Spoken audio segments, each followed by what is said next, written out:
किसी ने बड़े कमाल की बात कही है कि 100 गुना बढ़ जाती है खूबसूरती महज मुस्कुराने से, फिर भी लोग बाज नहीं आते हमेशा मुंह फुलाने से। नमस्ते, मैं आरजे कार्तिक। एक बड़ी छोटी सी कहानी दोस्तों आपको सुनाता हूं। ये कहानी सुमित जी की, जो एक बर्फ बनाने वाले कारखाने में काम करते थे। और जिस फैक्ट्री में वो काम करते थे वहां पर बहुत सारे मजदूर, बहुत सारे अधिकारी, कर्मचारी, सब लोग जाते थे। और सुमित जी का एक रूटीन था, जब ये अपने ऑफिस उस वर्कशॉप में जाते थे, फैक्ट्री में जाते थे, तो अंदर जाते हुए ये जो गार्ड साहब थे उनको राम राम कहते हुए जाते थे, बाहर निकलते हुए राम राम काका कहते हुए निकलते थे। हमेशा का था, बड़े खुश होकर के, मुस्कुरा करके उनसे बात करते थे। एक दिन सुमित जी जो थे फैक्ट्री में, जब शाम में निकलने का समय था, तो इनको लगा कि एक बार फ्रीजर रूम में जाकर के देख आता हूं क्या हालत है। तो ये फ्रीजर रूम में गए हुए थे और वहां पर इनको थोड़ा समय लग गया। और क्योंकि छुट्टियों का समय था, लोग जल्दी में थे अपने घर जाने की, तो छुट्टियों का सीजन शुरू होने वाला था, फटाफट लोग निकल रहे थे। किसी को लगा कि अंदर कोई नहीं है, तो वो बाहर से दरवाजा लगा करके चला गया फ्रीजर रूम का। और अंदर सुमित जी जो थे वो अटके हुए थे अपने काम में। सुमित जी को पता नहीं था कि कोई गेट लगा के चला गया। जब ये काम फिनिश करके वापस आए दरवाजे की तरफ, तो देखा बाहर से दरवाजा लगा हुआ है। सुमित जी खटखटाने लगे, अपनी पॉकेट देखी तो फोन भी नहीं था, क्योंकि फोन डेस्क पर रखा हुआ था, वहीं छोड़ दिया था। सुमित जी को टेंशन हो गई कि अब क्या होगा, मैं तो फंस गया हूं, सब लोग चले गए हैं। वो दरवाजे में छोटा सा ग्लास बना हुआ था, उस ग्लास से बाहर की तरफ देखा, कोई नहीं दिख रहा था, सन्नाटा हो रहा था। और फ्रीजर रूम में ठंड बढ़ती चली जा रही थी, टेंशन बढ़ती चली जा रही थी कि अब जान जाने वाली है। सुमित जी को लग रहा था कि वैसे भी छुट्टियों का सीजन शुरू हो रहा है, शायद ही कल कोई आए, और अगर कोई आया भी तो पता नहीं कब आएगा, कब दरवाजा खोलेगा। मेरे पास तो फोन भी नहीं, मैं कैसे बुलाऊं किसी को मदद के लिए। दिमाग खराब हो गया। चारों तरफ बर्फ थी, तो ठंड बढ़ती चली जा रही थी, ठिठुरन होने लगी। कोने में जाकर के दुबक करके बैठ गए और भगवान से प्रार्थना करने लगे कि प्रभु मुझे बचा लो, मुझसे जो पाप है उनके लिए मुझे क्षमा कर दो। मुझे पता नहीं मैंने क्या गलती कर दी कि मैं यहां पर आज फंस गया हूं। बीवी बच्चों को संभालने वाला मैं ही हूं, कोई सहारा नहीं रहेगा उनका, मैं चला गया तो मेरी जान ऐसे मत लो, मुझे ऐसी मौत मत दो। बहुत कुछ कहने लगे। और ऐसे प्रार्थना करते करते आधा एक घंटा बीत गया। 1 घंटा करीब बीता होगा कि अचानक से खटखट की आवाज आई।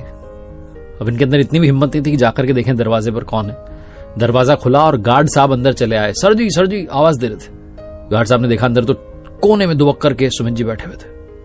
ठंड के मारे जान जा रही थी।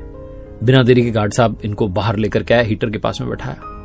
और थोड़ी देर बाद जब सुमित जी की जान में जान आई, सांस में सांस आई, तब पूछा गार्ड साहब ने कि साहब आप कैसे फंस गए थे।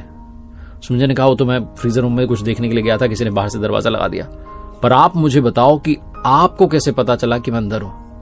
यहां तो इतने सारे लोग आते हैं, आपको कैसे पता चला कि मैं अंदर हूं और आप मुझे ढूंढते ढूंढते चले आए।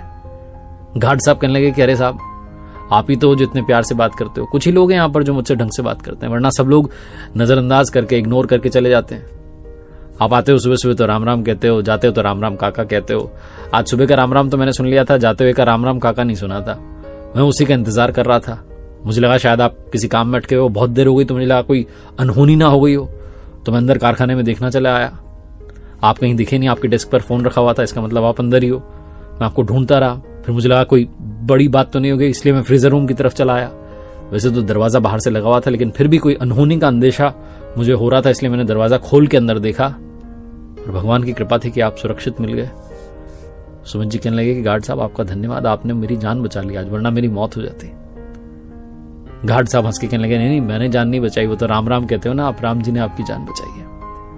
बहुत छोटी सी कहानी है जिसका सार ये कहता है कि नमस्कार करना, राम राम कहना, अभिवादन करना सबका बहुत इंपॉर्टेंट है। आपको नहीं पता कौन आदमी कब आपके काम आएगा। और राम राम कह रहे हो, प्रभु का नाम ले रहे हो, तो प्रभु तो आपकी रक्षा कर ही लेंगे। अभिवादन करना, ग्रीटिंग जो है बहुत इंपॉर्टेंट है लाइफ में। हम में से कई लोगों को ऐसा लगता है कि तो मुझसे छोटा है, इससे बात करके मेरा क्या फायदा होगा, इग्नोर करके आगे बढ़ जाते हैं, अपने आप को हम सुपीरियर समझते हैं। हम भूल जाते हैं कि सब लोग जो हैं एक जैसे ही हैं, हम सब उनकी संतान हैं। आपस में प्रेम रखिए, अपनों से नीचे वाले का भी ख्याल रखिए, क्योंकि जब आप सबका ख्याल रखते हैं तो ऊपर वाला हम सबका ख्याल रखता है। प्रभु हम सबको संभाल लेते हैं। एक बार फिर से वही बात जो अक्सर आपसे कहता हूं, कर दिखाओ कुछ ऐसा कि दुनिया करना चाहे आपके जैसा। याद रखिए, मैंने अपनी ऑफिशियल वेबसाइट लॉन्च की है www.rjkartik.in। जाइएगा, कुछ कोर्सेज वहां पर लॉन्च किए, जरूर से देखिएगा। आई एम श्योर आपको बहुत बेनिफिट मिलेगा।